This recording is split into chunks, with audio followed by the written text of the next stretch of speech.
Pada tahun 1994, ibuku percaya pada Tuhan Yesus. Dalam waktu 3 bulan, penyakit jantung koronernya sembuh, yang menunjukkan kepadaku kemahakuasaan Tuhan dan berkat-Nya. Kupikir bahwa selama aku percaya kepada Tuhan dengan sungguh-sungguh, Dia akan melindungi keluarga kami dan menjaga kami aman dari penyakit dan bencana. Dengan cara inilah, aku mengikuti ibuku dalam percaya kepada Tuhan. Sejak saat itu, aku aktif berpartisipasi dalam pertemuan. Dan aku juga melihat berkat Tuhan ketika melakukan bisnis. Aku sangat bersyukur. Pada tanggal 1 Juni 2002, aku mendengar Injil tentang kedatangan Tuhan Yesus dan mengetahui bahwa Tuhan kembali menjadi manusia untuk melakukan pekerjaan menyelamatkan manusia untuk terakhir kalinya. Aku berpikir bahwa aku telah sangat diberkati dan aku harus memanfaatkan kesempatan terakhir ini dan dengan tekun melaksanakan tugasku. Di bulan November itu, aku meninggalkan bisnis kayuku dan mencurahkan seluruh waktuku untuk melaksanakan tugasku. Aku berpikir dalam hati, selama aku percaya kepada Tuhan dengan tulus, dan selama aku bergegas serta mengorbankan diriku untuknya, Dia akan memberkatiku dan memastikan bahwa semuanya berjalan baik. Oleh karena itu, aku menyibukkan diri dari subuh hingga senja di gereja, selalu menikmatinya dan tidak pernah lelah. Pada tahun 2012, aku membawa putraku ke rumah Tuhan. Setelah itu, putraku melaksanakan tugasnya bersama denganku di gereja. Aku berpikir dalam hati, selama tahun-tahun itu, aku dan putraku meninggalkan segalanya dan mencurahkan seluruh waktu kami untuk mengorbankan diri bagi Tuhan. Kami pasti akan memperoleh perlindungan dan berkat Tuhan. Namun, ketika aku dengan penuh semangat mencurahkan diriku untuk menerima berkat yang lebih besar, sebuah insiden mendadak menghancurkan impianku untuk mendapatkan berkat. Pada tanggal 17 Oktober 2020, pukul 6 sore lewat sedikit, aku mendapat telepon dari putraku. Dia berkata dengan suara sedih, "Bu, aku sakit. Cepatlah datang." Pada saat itu, aku tidak begitu mempercayainya. Dan aku berkata, "Tadi siang, aku melihatmu baik-baik saja. Itu baru beberapa jam yang lalu. Jadi bagaimana mungkin kau tiba-tiba sakit?" Putraku menjawab dengan tidak sabar, "Bu, penyakit ini serius sekali. Datanglah segera." Aku bergegas dan naik taksi ke tempat putraku berada. Begitu aku memasuki ruangan, putraku berkata, "Bu, aku tidak bisa berdiri. Tubuh bagian bawahku tidak bisa merasakan apa-apa." Aku melihat putraku yang tidak bisa bergerak, dan pikiranku menjadi kosong. Seorang saudara muda yang berada di sebelahnya buru-buru berkata, "Kita harus segera membawanya ke rumah sakit." Aku kemudian sadar kembali, dan bersama saudara itu, aku menopang putraku dan hendak turun ke lantai bawah. Tapi kaki putraku sangat lemas, dan dia tidak bisa bergerak selangkah pun. Tidak ada yang bisa kami lakukan. Jadi kami menelepon ambulans dan membawanya ke rumah sakit. Dokter berkata, gejala-gejala ini menunjukkan sindrom Guillain-Barré, tetapi ini bukanlah penyakit yang mudah disembuhkan. Belum lama ini, seorang perawat dari rumah sakit kami didiagnosis menderita penyakit yang sama. Dia menghabiskan 60 atau 70 ribu yen, tetapi penyakitnya masih belum sembuh. Akhirnya dia tetap meninggal dunia. Itu benar-benar mengejutkan. Dan seketika itu juga kakiku menjadi lemas. Aku sangat gugup berpikir, bagaimana mungkin putraku tiba-tiba terserang penyakit yang begitu parah? Aku dan putraku meninggalkan rumah dan datang ke sini untuk melaksanakan tugas kami. Bagaimana bisa hal seperti ini terjadi? Mengapa Tuhan tidak melindungi kami? Aku tidak berani mempercayai kenyataan ini. Dokter menyuruh kami segera pergi ke rumah sakit provinsi, karena di sana peluang penyembuhan penyakitnya lebih besar.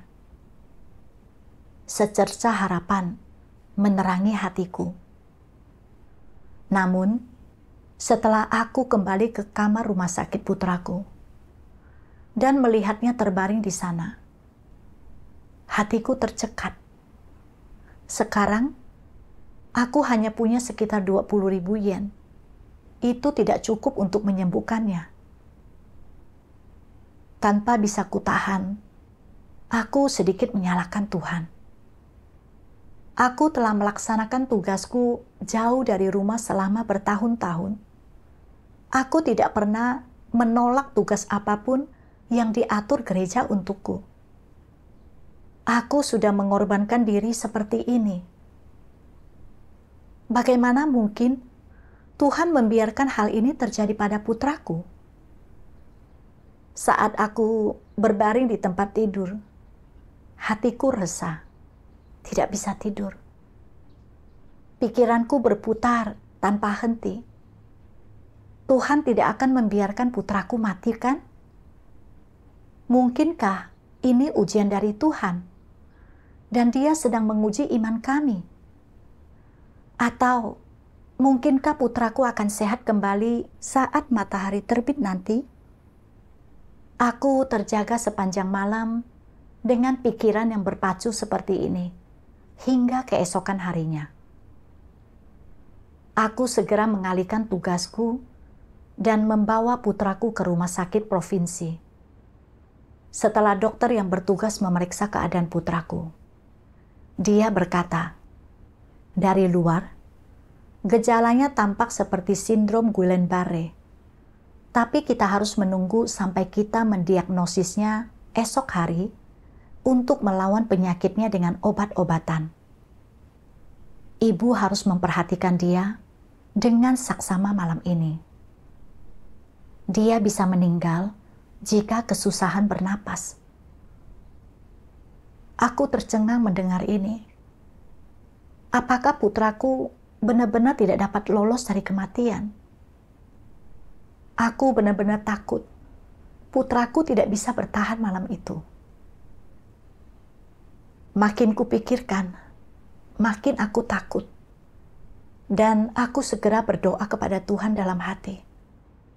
Ya Tuhan, tolong selamatkan putraku. Engkau Maha Kuasa, dan jika Engkau membantunya, dia tidak perlu mati. Tuhan, aku tidak akan meminta apapun lagi darimu. Aku hanya memohon padamu untuk melindungi putraku dan membiarkan dia hidup. Setelah berdoa, hatiku sedikit lebih tenang. Malam itu, aku berdoa kepada Tuhan tanpa henti, dan aku tidak melepaskan pandanganku dari putraku. Setiap kali aku mendengarnya terengah-engah, aku segera membangunkannya. Aku takut dia akan mati lemas. Pada pagi ketiga, putraku didiagnosis menderita myelitis transfera akut. Kepala dokter berkata, jika dia tidak meninggal, dia bisa menjadi lumpuh atau mengalami kondisi vegetatif. Mendengar perkataan dokter, hatiku hancur. Aku berpikir dalam hati, jika dia menjadi lumpuh atau mengalami kondisi vegetatif, bukankah sisa hidupnya sama saja akan berakhir? Kemudian, dokter yang ditugaskan memberitahuku bahwa menggunakan obat hormon akan sangat beresiko, dan dia memintaku menandatangani formulir persetujuan. Saat itu, tanganku terasa gemetar. Jika aku menandatanganinya, aku khawatir akan ada efek samping dari obat tersebut, dan sisa hidup putraku akan berakhir. Tetapi, kalau aku tidak menandatanganinya, itu berarti aku menyerah dalam menyembuhkan penyakitnya dan menunggu dia meninggal. Pada saat itu, aku agak ragu-ragu, dan aku berpikir dalam hati, Tuhan Maha Kuasa, segala urusan ada di tangannya, termasuk penyakit putraku. Aku harus tenang dan mempercayakan semua ini kepada Tuhan. Jadi, aku menandatangani formulir itu. Setelah putraku diberi obat hormon, tungkai dan kakinya bisa sedikit merasakan lagi di hari kedua. Dan pada hari ketiga, dia bisa bergerak sedikit. Aku sangat emosional, dan aku berulang kali bersyukur kepada Tuhan di dalam hatiku. Tapi yang tidak kuduga, pada pagi hari keempat, saat aku memberikan ponselku kepada putraku, tangannya tiba-tiba kehilangan seluruh kekuatannya, dan ponselku jatuh ke tempat tidur dengan bunyi gedebuk. Melihat ini, aku membeku. Apa yang terjadi? Mengapa tiba-tiba kondisinya menjadi makin serius? Aku buru-buru memanggil dokter, dan dokter berkata, virus ini akan melumpuhkan bagian tubuh manapun yang diserangnya. Sekarang, virus telah menyerang anggota tubuh bagian atas, dan jika bergerak sedikit lebih jauh ke atas, virus itu akan menyerang otak. Jika keadaan terus seperti ini, dia mungkin akan mengalami kondisi vegetatif. Ibu harus bersiap untuk keadaan ini. Mendengar kata-kata tersebut, rasanya seperti ada bom yang meledak di kepalaku.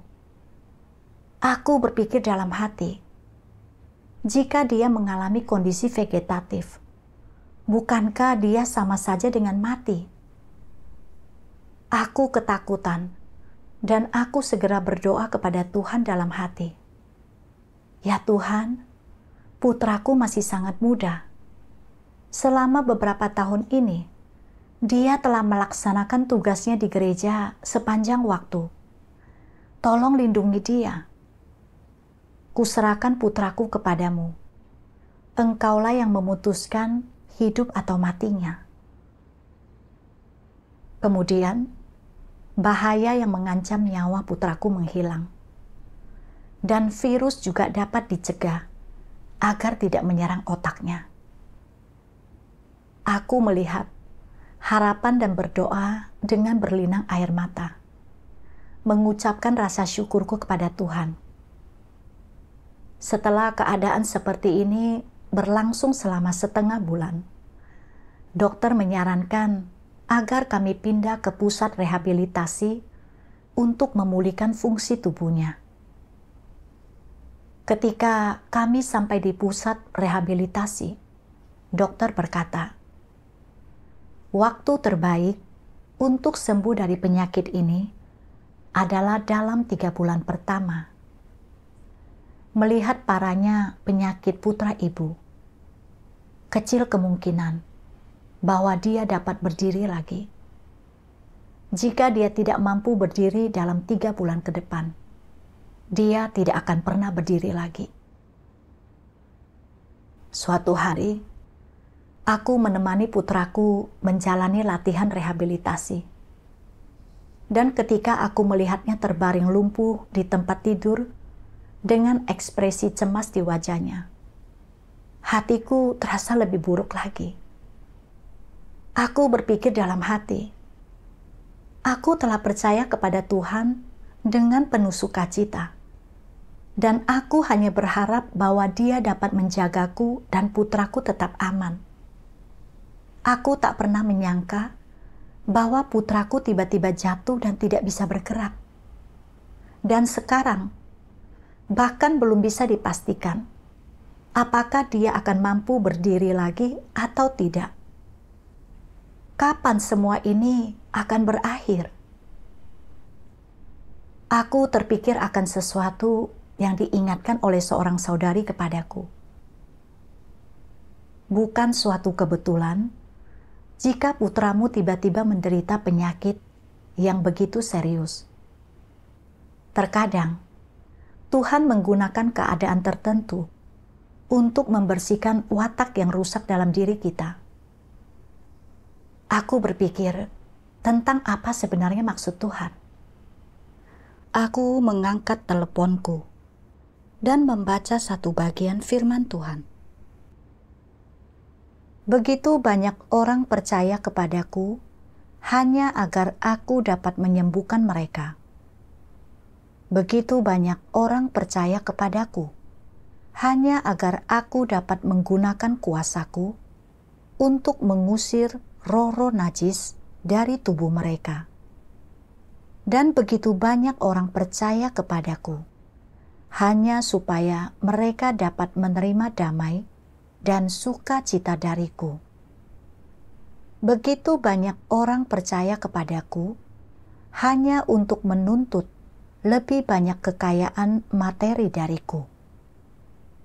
Begitu banyak orang percaya kepadaku hanya untuk menjalani hidup ini dengan damai dan agar aman dan selamat di dunia yang akan datang.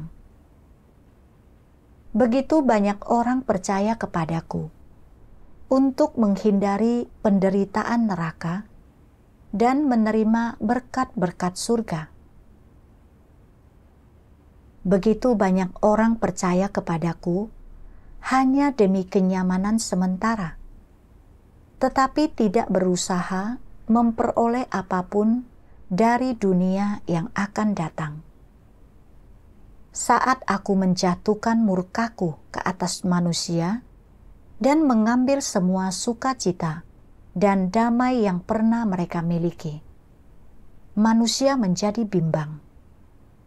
Saat aku memberi kepada manusia penderitaan neraka dan menarik kembali berkat-berkat surga, rasa malu manusia berubah menjadi amarah. Saat manusia memintaku untuk menyembuhkan mereka, aku tidak memedulikan dan merasakan kebencian terhadap mereka. Manusia meninggalkanku untuk mencari cara pengobatan lewat perdukunan dan ilmu sihir. Saat aku mengambil semua yang telah manusia tuntut dariku, semua orang menghilang tanpa jejak. Maka dari itu, aku berkata bahwa manusia beriman kepadaku karena aku memberi terlalu banyak kasih karunia, dan ada terlalu banyak yang bisa didapatkan. Setiap firman Tuhan bergema di seluruh hatiku.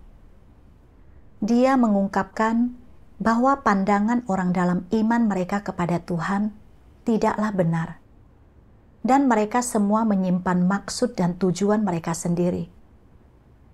Mereka mengajukan tuntutan dan permohonan kepada Tuhan untuk mendapatkan anugerah dan manfaat darinya. Tepat orang seperti itulah aku. Pada awalnya, aku melihat bahwa setelah ibuku mulai percaya kepada Tuhan, penyakit jantung koronernya yang serius telah sembuh. Setelah aku melihat berkat Tuhan dengan mataku sendiri, barulah aku mulai percaya kepada Tuhan dan meninggalkan serta mengorbankan diriku untuknya. Aku juga ingin Tuhan melindungiku, menjagaku tetap aman, dan memastikan semuanya berjalan baik. Entah penyakit, musibah, atau kesulitan apapun yang kuhadapi, aku selalu berseru memohon pertolongan Tuhan. Aku telah memperlakukan Tuhan sebagai tempat berlindung. Setelah menerima pekerjaan Tuhan pada akhir zaman, aku makin bersedia untuk bergegas mengorbankan diriku untuknya. Berpikir, jika aku mengejar seperti ini, aku pasti akan menerima berkat yang lebih besar dari Tuhan. Namun, ketika putraku mulai menderita penyakit serius dan menghadapi kelumpuhan atau bahkan kematian, aku tidak bisa menerimanya, dan aku mengeluh tentang Tuhan, berargumen dengannya, dan hitung-hitungan dengannya. Aku menghitung berapa banyak aku telah mengorbankan diri di masa lalu, dan menggunakan ini sebagai senjata untuk menuntut agar Tuhan menyembuhkan penyakit putraku, menganggap bahwa Dia pasti akan melakukannya. Aku sama seperti orang-orang beragama yang menganggap diri mereka sebagai bayi di tangan Tuhan. Aku menganggap Tuhan sebagai Tuhan yang merespon setiap permohonan manusia dan hanya memberikan anugerah dan berkat kepada manusia. Jika aku menuntut sesuatu terhadapnya, Dia seharusnya memenuhi permintaanku. Meskipun aku mengikuti Tuhan yang Maha Kuasa, bukankah caraku dalam beriman sama seperti orang-orang yang beragama itu? Ini seperti di zaman kasih karunia. Ketika Tuhan Yesus memberi makan 5.000 orang itu dengan 5 buah roti dan 2 ekor ikan, orang-orang itu hanya mau menerima manfaat dari Tuhan. Mereka tidak mengenal Tuhan dan tidak pernah tertarik pada kebenaran yang Dia ungkapkan atau pekerjaan yang Dia lakukan. Tuhan tidak memedulikan orang-orang ini, hanya memuaskan kebutuhan daging mereka dan tidak melakukan pekerjaan penyelamatan apapun pada mereka. Yang Tuhan lakukan pada akhir zaman bukanlah pekerjaan menyembuhkan orang sakit dan mengusir setan, melainkan mengungkapkan kebenaran untuk menghakimi dan menyucikan orang, agar mereka dapat membuang kerusakan mereka dan memperoleh keselamatan dari Tuhan. Namun, aku telah percaya kepada Tuhan selama bertahun-tahun ini, hanya untuk menerima berkat dan manfaat. Pengejaran semacam ini bertentangan dengan pekerjaan Tuhan. Jadi, bagaimana mungkin aku diselamatkan? Saat ini, aku mengerti bahwa penyakit putraku diizinkan oleh Tuhan dan dimaksudkan untuk membantuku mencari dan memasuki kebenaran. Namun, aku tidak memahami pekerjaan Tuhan, dan aku tidak mencari tahu maksud Tuhan untuk memperoleh kebenaran. Hanya ingin Dia melindungi dan memberkati putraku, serta menyembuhkan penyakitnya sesegera mungkin. Aku sama seperti orang-orang beragama itu yang mencari roti untuk memuaskan rasa lapar. Esensiku adalah esensi orang tidak percaya. Aku tidak bisa lagi mengajukan tuntutan yang tidak masuk akal kepada Tuhan. Tidak peduli sejauh mana perkembangan kondisi putraku. Aku bersedia tunduk dan mengalami pekerjaan Tuhan. Kedepannya, putraku harus melakukan 6 jenis pelatihan rehabilitasi setiap hari. Setiap kali dia menyelesaikan satu jenis pelatihan, dia berkeringat sangat banyak. Setelah sekitar setengah bulan, kedua lengan dan kakinya mulai dapat merasa. Kulihat sepertinya kesulitan ini akan berakhir. Dan setiap hari aku berharap keajaiban terjadi. Berharap bahwa suatu hari nanti putraku bisa berdiri lagi. Namun, segalanya tidak berjalan seperti yang kubayangkan. Suatu hari, aku sedang menemani putraku selama pelatihannya. Dan dia buang air besar di celananya. Saat itu, melihat pemandangan seperti itu sangatlah menyedihkan. Meski nyawa anakku tidak lagi dalam bahaya, dia masih memakai popok dan kantung urin setiap hari. Hidup seperti ini terlalu menyakitkan. Putraku baru berusia 30 tahun, masih sangat muda. Bagaimana mungkin dia berperilaku seperti ini di masa depan? Aku merasakan kesedihan di dalam hatiku.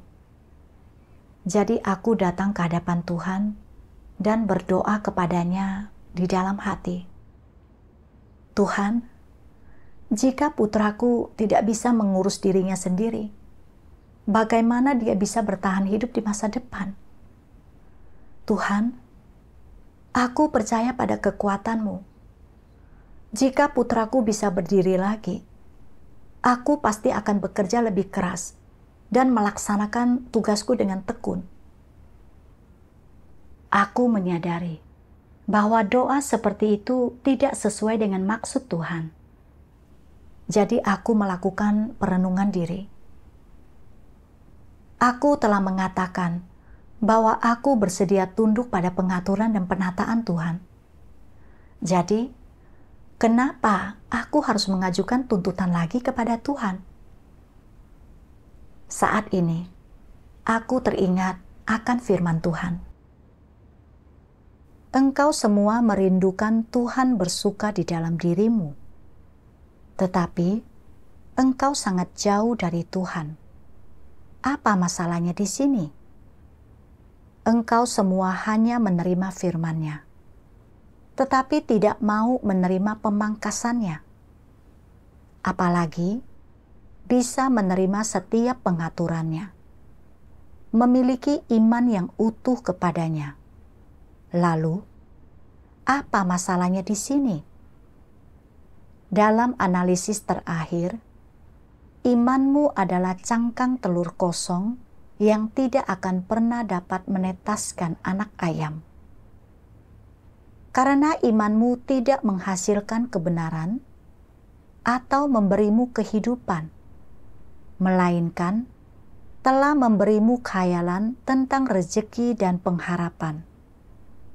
Rezeki dan pengharapan inilah yang menjadi tujuanmu percaya kepada Tuhan, bukan kebenaran dan kehidupan. Oleh karena itu, kukatakan bahwa perjalanan imanmu kepada Tuhan tidak lain adalah berusaha menjilat Tuhan melalui penghambaan palsu dan rasa tidak tahu malu, dan sama sekali tidak dapat dianggap sebagai iman yang sejati. Bagaimana mungkin anak ayam dilahirkan dari iman seperti ini? Dengan kata lain, apa yang bisa dicapai iman seperti ini? Tujuan imanmu kepada Tuhan adalah memanfaatkan dia untuk mencapai tujuanmu sendiri. Bukankah ini merupakan fakta pelanggaranmu terhadap watak Tuhan? Setelah membaca firman Tuhan, pipiku terasa bagaikan ditampar. Firman ini membuatku merasa seolah Tuhan sedang menghakimiku secara langsung. Ketika dokter mengatakan bahwa kecil kemungkinan penyakit putraku dapat disembuhkan, aku telah menaruh semua harapanku pada Tuhan, mengucapkan kata-kata yang manis untuk menyanjung dan menjilatnya. Ketika Tuhan melindungi putraku dan membawanya kembali dari ambang kematian, aku bersyukur kepadanya dengan sukacita. Putraku bertahan hidup, tetapi kemudian dia mengalami kelumpuhan atau memasuki kondisi vegetatif. Dan lagi, aku meminta agar Tuhan mencegah putraku agar tidak mengalami kondisi vegetatif. Bahkan dengan tamak, aku meminta kepada Tuhan, jika Dia memampukan putraku untuk mengurus dirinya sendiri, aku pasti akan melaksanakan tugasku dengan rajin dan membalas kasih-Nya. Aku menyadari bahwa sikapku yang tanpa tahu malu menjilat Tuhan adalah demi mencapai tujuanku sendiri. Aku benar-benar sangat tercela. Aku menganggap Tuhan sama seperti aku menganggap umat manusia yang rusak. Kupikir Dia menyukai kata-kata sanjungan. Kupikir selama aku mengucapkan kata-kata manis, Tuhan akan senang dan kemudian memberiku manfaat, dan penyakit putraku akan sembuh. Tuhan itu kudus dan setia, dan Dia menghendaki agar orang-orang menggunakan hati dan kejujuran mereka untuk menyembah-Nya dan memandangnya dengan hati yang tulus. Tetapi aku menyanjung dan menjilat Tuhan demi tujuan pribadiku. Ini adalah sesuatu yang dibenci oleh Tuhan. Kali ini, aku merasakan maksud baik Tuhan. Jika Dia tidak mengatur keadaan seperti itu, aku tidak akan pernah menyadari bahwa keyakinanku selama bertahun-tahun ini hanyalah untuk memperoleh keselamatan dan berkat. Bahkan, jika aku percaya kepada Tuhan seperti ini seumur hidup, aku tidak akan pernah mendapatkan kebenaran dan kehidupan. Bagiku, keadaan ini merupakan penyelamatan yang luar biasa dan menunjukkan belas kasihan.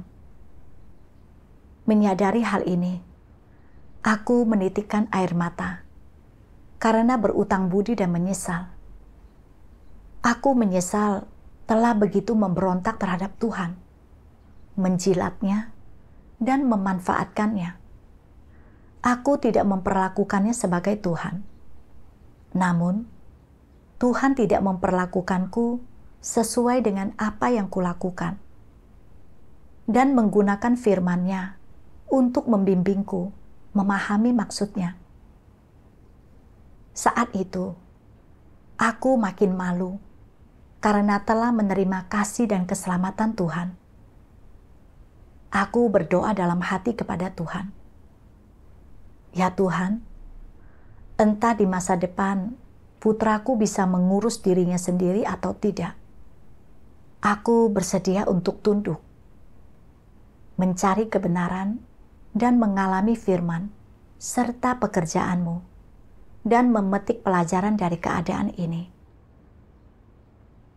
Suatu hari, ketika aku menemani putraku selama latihannya, tanpa sadar, aku mulai teringat kembali akan semua kenangan tentang imanku kepada Tuhan. Ketika penyakit jantung koroner parah yang diderita ibuku sembuh, aku memohon berkat dari Tuhan. Ketika aku berbisnis, aku juga berharap agar Tuhan membuat semuanya berjalan lancar. Setelah aku menerima tahap pekerjaan Tuhan ini, aku pun meninggalkan dan sedikit mengorbankan diri. Tetapi itu tetap demi menuntut kasih karunia dan berkat darinya. Lalu, aku teringat satu bagian firman Tuhan. Watak manusia telah menjadi sangat jahat. Akalnya telah menjadi sangat tumpul, dan hati nuraninya telah sepenuhnya diinjak-injak oleh si jahat, dan sudah sejak lama bukan lagi merupakan hati nurani manusia yang asli. Manusia bukan saja tidak tahu berterima kasih kepada Tuhan yang berinkarnasi karena melimpahkan begitu banyak kasih karunia dan hidup kepada umat manusia. Tetapi mereka bahkan merasa benci kepada Tuhan karena memberi kepada mereka kebenaran. Itu karena manusia tidak memiliki sedikit pun ketertarikan pada kebenaran, sehingga dia menjadi semakin membenci Tuhan. Manusia bukan saja tak mampu menyerahkan hidupnya bagi Tuhan yang berinkarnasi, tetapi mereka juga berusaha untuk mendapatkan keuntungan darinya dan menuntut keuntungan yang puluhan kali lebih besar dari apa yang telah manusia berikan kepada Tuhan.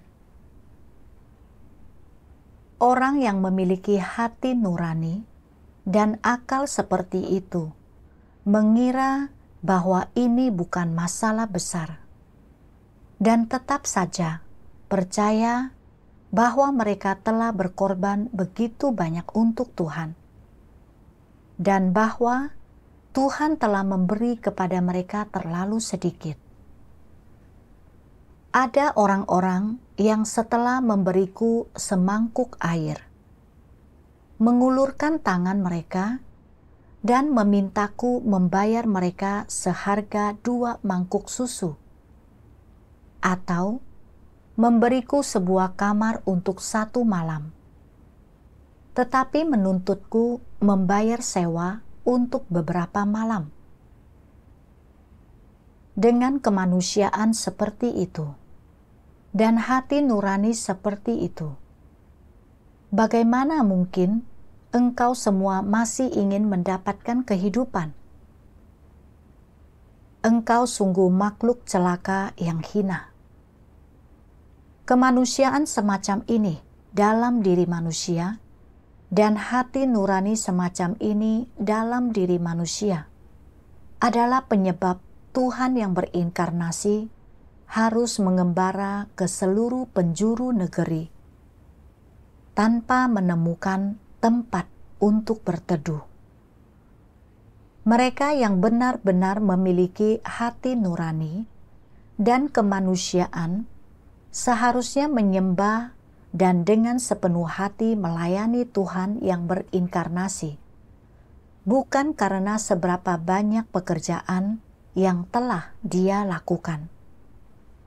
Tetapi, bahkan seandainya Dia tidak melakukan pekerjaan sama sekali, inilah yang seharusnya dilakukan oleh mereka yang memiliki akal yang sehat.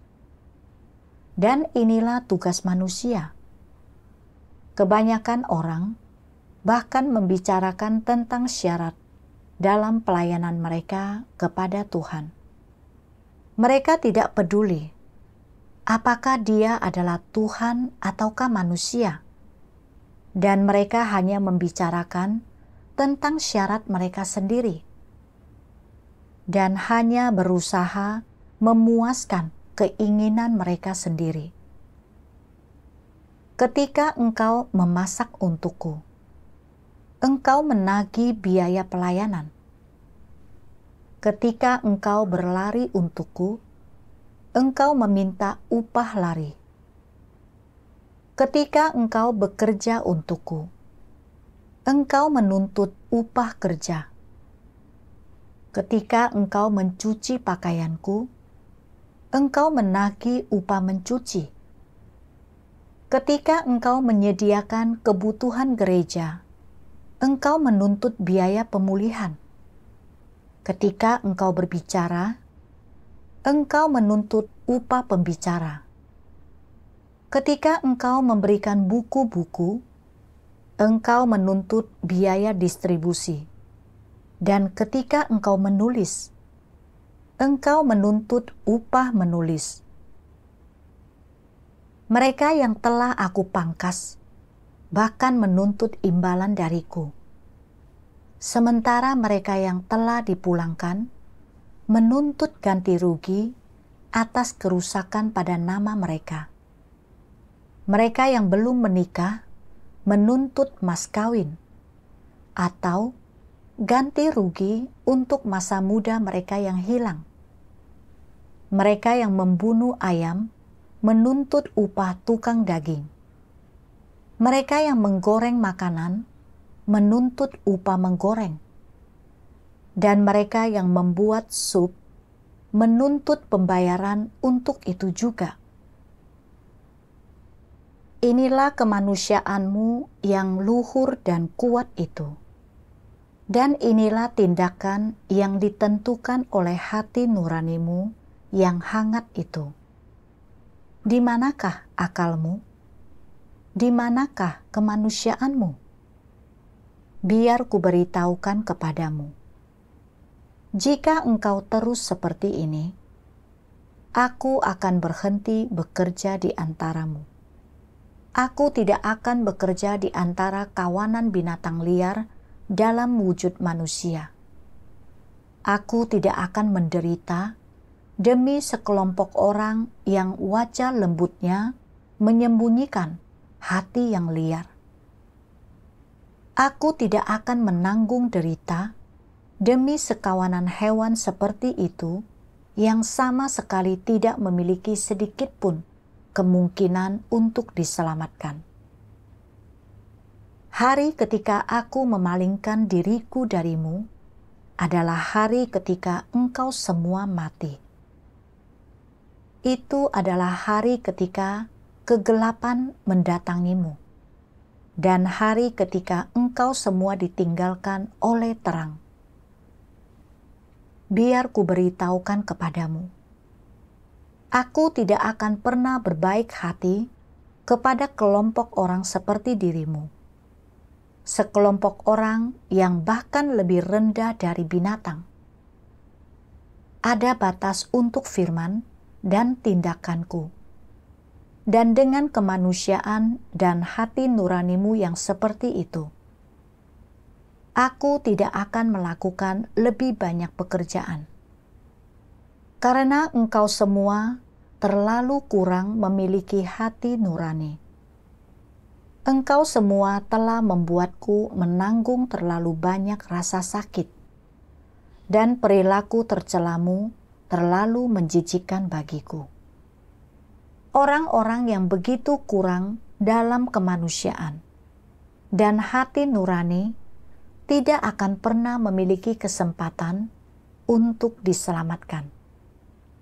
Aku tidak akan pernah menyelamatkan orang yang tidak berperasaan dan tidak tahu berterima kasih seperti itu. Sebelumnya, ketika aku membaca bagian firman Tuhan ini, aku tidak pernah membandingkannya dengan diriku sendiri dan bahkan meremehkan orang-orang ini. Aku berpikir bahwa orang-orang yang menuntut Tuhan dan perhitungan dengannya pasti memiliki kemanusiaan yang begitu sedikit. Membaca firman ini, hari ini, pipiku terasa panas. Aku merasa seolah telah ditampar. Itu sangat memalukan. Bukankah aku tipe orang yang persis seperti ini? Setelah aku mulai percaya pada Tuhan, dahulu aku percaya bahwa Tuhan akan menjaga keluargaku aman dan bebas dari bencana. Aku meninggalkan segalanya demi mendapatkan berkat yang lebih besar. Apapun tugas yang kulakukan, aku bersedia melakukannya. Dan aku percaya bahwa karena aku mengorbankan diriku, Tuhan akan memberiku anugerah dan berkat. Itu seperti membeli asuransi untuk diriku sendiri di dunia ini. Jika aku mengasuransikan modalku, kepentingan pribadiku akan terlindungi, dan aku patut menerima bonus yang pantas kuterima. Dengan cara yang sama, selama aku mengorbankan diriku untuk Tuhan, Dia harus memenuhi semua tuntutanku. Aku melakukan tugas sebagai makhluk ciptaan, menjadi senjata untuk mengajukan tuntutan kepada Tuhan. Dan berkatnya bahkan harus puluhan kali lipat lebih besar dari apa yang telah kukorbankan. Ketika putraku jatuh sakit, aku menghitung berapa banyak yang telah kukorbankan selama bertahun-tahun, dan percaya bahwa Tuhan pasti akan menyembuhkan penyakit putraku ini. Aku juga dengan serakah meminta agar Tuhan membuat mujizat, agar putraku dapat berdiri kembali dan mengurus dirinya sendiri. Kupikir, selama aku percaya kepada Tuhan, Dia harus mengurusku dan memenuhi semua tuntutanku.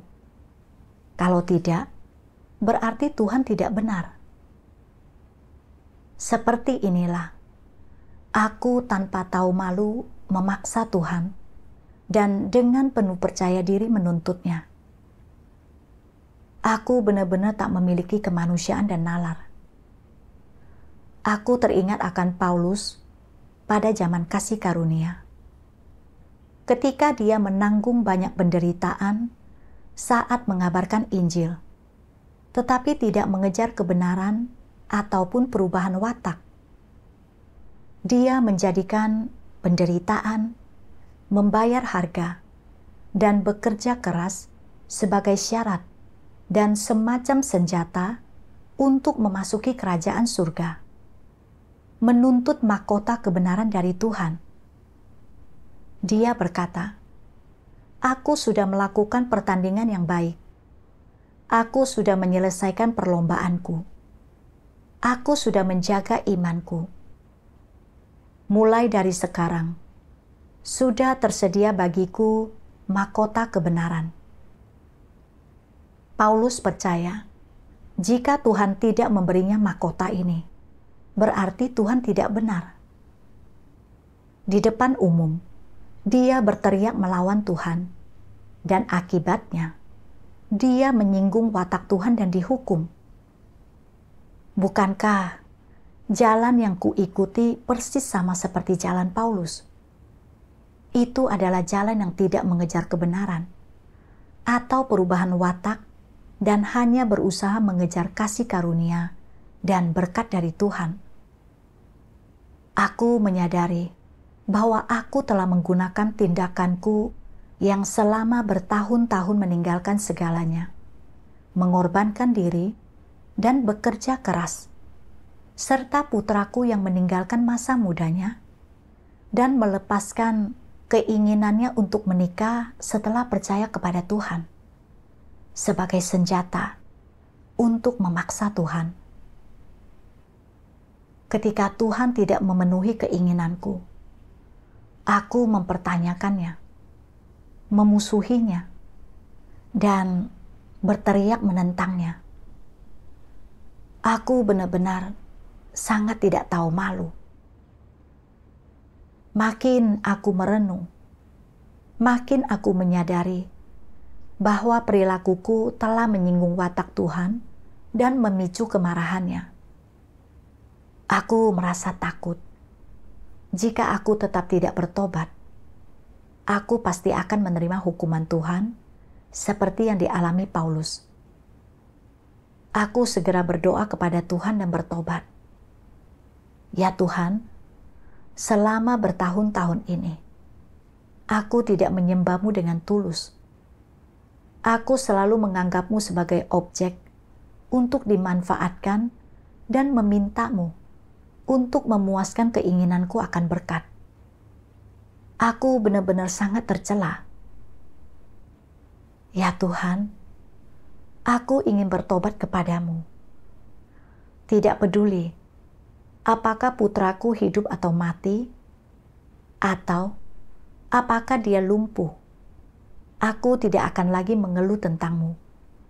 Dan aku bersedia tunduk pada segala keadaan yang Engkau atur, serta bertindak sebagai makhluk ciptaan yang memiliki nalar dan kemanusiaan untuk membalas kasih-Mu dan menyenangkan hati-Mu.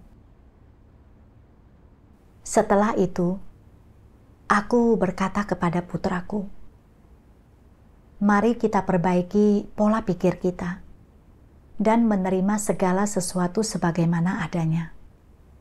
Kita tidak bisa menuntut agar Tuhan menyembuhkan penyakitmu. Mari kita petik pelajaran tentang ketundukan. Sekalipun kau menjadi lumpuh dan tidak dapat berdiri lagi, kita tidak boleh mengeluh. Dia berkata, Ibu benar. Kapan lahir dan meninggalnya orang, semuanya ada di tangan Tuhan. Dia telah menentukan hal ini. Aku bersedia tunduk kepadanya. Setelah itu, aku dan putraku tidak lagi merasakan penderitaan seperti itu. Dan aku tidak lagi menuntut Tuhan agar putraku cepat sembuh. Kami menghadapi segalanya sebagaimana adanya. Tak disangka, tak lama kemudian, penyakit putraku mulai membaik dari hari ke hari. Suatu hari, putraku mondar-mandir dengan kursi rodanya di lorong seperti biasanya. Saat itu aku agak mengantuk, jadi aku masuk ke kamar untuk istirahat sebentar. Saat baru saja berbaring, aku mendengar seseorang berteriak kencang dari lorong berkata, "Lihat, pemuda itu baru saja berdiri." Ketika aku mendengar teriakan ini, aku membuka pintu dan melihat ke sana. Dan ternyata yang berdiri adalah putraku. Rasanya seperti aku sedang bermimpi. Aku tidak percaya melihat apa yang terjadi di depan mataku. Dalam hatiku, aku berulang kali berkata, "Tuhan, terima kasih. Tuhan, aku memuji-Mu. Putraku mampu berdiri itu karena kekuasaan-Mu. Itu adalah perbuatan-Mu." Lambat laun, putraku bisa mengontrol buang air kecil dan besarnya. Dan dia bahkan bisa pergi ke kamar kecil sendiri dengan kursi roda. Suatu hari, anggota keluarga seorang pasien berkata dengan iri kepadaku, "Anakku dan putramu mempunyai penyakit yang sama. Kami telah menghabiskan lebih dari 1 juta yen, dan dia masih belum bisa berdiri." Aku berpikir dalam hati, putraku dapat berdiri hari ini, itu adalah perbuatan Tuhan. Dan hanya Tuhan yang memiliki kekuatan seperti ini. Ada juga yang berkata, "Anak Anda benar-benar ajaib. Mampu sembuh dari penyakit ini sedemikian rupa. Anda benar-benar beruntung." Aku tersenyum dan mengangguk. Lalu berulang kali bersyukur kepada Tuhan di dalam hatiku.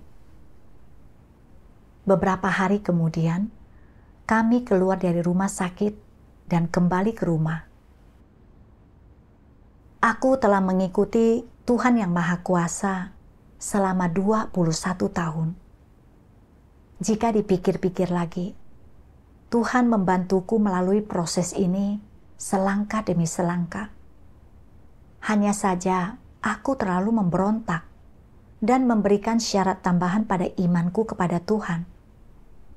Aku bertransaksi dengan Tuhan demi mendapatkan kasih karunia dan berkat. Jika Tuhan tidak menggunakan penyakit putraku untuk menyingkapkanku dan menghancurkan impianku untuk mendapatkan berkat, aku tidak akan menyadari pandangan keliru ini dalam imanku kepada Tuhan. Aku menyadari bahwa tujuanku percaya kepada Tuhan sangatlah buruk, sangat tercela. Mengalami pekerjaan Tuhan ini telah membuatku merasa bahwa penyakit putraku merupakan penyelamatan yang luar biasa bagi kami. Kasih Tuhan tidak hanya terdapat pada kasih karunia dan berkat. Sebaliknya, kasih sejatinya terdapat pada penyakit dan rasa sakit, penghakiman dan hajaran, serta ujian dan pemurnian, yang semuanya untuk menyucikan dan mengubahku. Penyakit putraku juga membuatku mengalami esensi Tuhan yang benar, indah, dan baik. Kini, kondisi putraku sudah cukup pulih. Aku teringat bagaimana putraku divonis mati oleh dokter. Dan sekarang, dia tidak hanya bisa mengurus dirinya sendiri, tetapi juga bisa membantuku melakukan beberapa pekerjaan. Aku tidak berani mengharapkan ini sebelumnya. Aku menyadari bahwa Tuhan memegang kedaulatan dan mengatur segala sesuatu, bahwa otoritas atas hidup dan mati manusia ada di tangannya, dan bahwa Dia mengatur segalanya. Segala kemuliaan bagi Tuhan.